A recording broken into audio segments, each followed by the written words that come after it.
Well, I grew up watching a lot of cartoons from the early 2010s, like the Superhero Squad show and Batman the Brave and the Bold. But I didn't watch Boy the Batman when it first came out. That's because when I was 9, when it came out, I already moved on to more live action superhero shows like Daredevil and Arrow. But a couple years ago, I did get a chance to watch it, and when I saw it by streaming on a website that might or may not be illegal, which I shouldn't be admitting on the internet, should I be?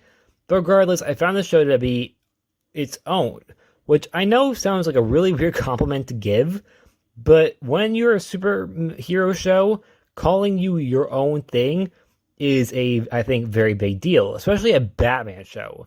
There's been so many Batman shows or Batman related shows, either live action or cartoon, it's very hard for stories to not cross over.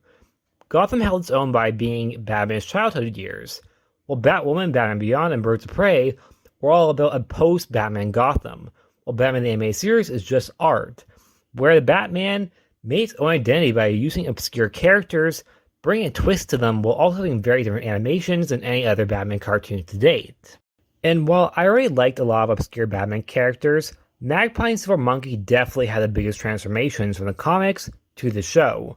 Magpie, in my opinion, is probably my favorite, as it transforms her into a jewel thief to someone who has an identity disorder and has a very strong, like, schizophrenia whole concept in her mind going on with how she sees things.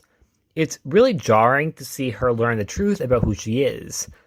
Any episode including Magpie, in my opinion, was really good. They also even managed to incorporate bigger characters like Deathstroke, Killer Croc, Ghul, and Lady Shiva, and we're also setting up Two-Face, but never got the chance to actually show him. Well, they showed Harvey Dent, but they didn't show Two-Face. And that wasn't the only thing that was being set up. Batman, along with his bodyguard, Katana, and friend's daughter, Barbara Gordon, were teaming up with a heroic Man-Bat on the show in a Metamorpho to form the Outsiders. Also, I just realized I refer to Metamorpho as a Metamorpho. My mistake.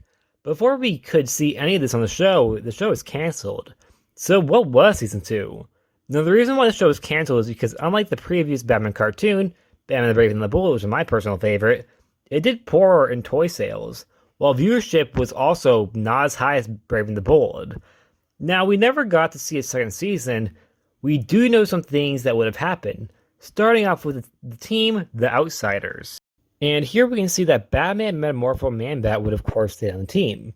But there are some surprises, like how Katana was actually going to become Nightwing, while Barbara Gordon was going to become Robin, which is something I'm down for.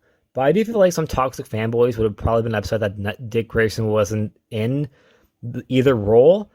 And also I could tell some people are going to be upset that it was a female character in each role. Personally, I'm fine with it. And despite the fact I love Dick Grayson, I would have been fine if Dick Grayson was never on the board of the Batman show. That's because, well, I love Dick Grayson.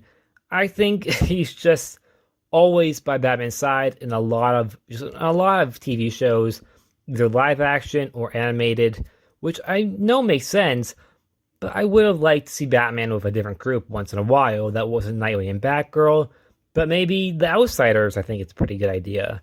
Barbara here is also clearly visually based on Carrie Kelly from the Dark Knight Returns comics.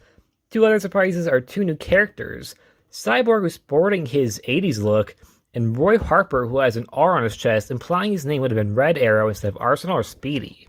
We also got a promo art for Harvey Dent as Two-Face, which, yeah, makes sense. I think it's a cool design in my opinion, at least. I think it looks very much like Two-Face, and I'm a big Two-Face fan. He's actually one of my favorite Batman villains along with Scarecrow and Poison Ivy.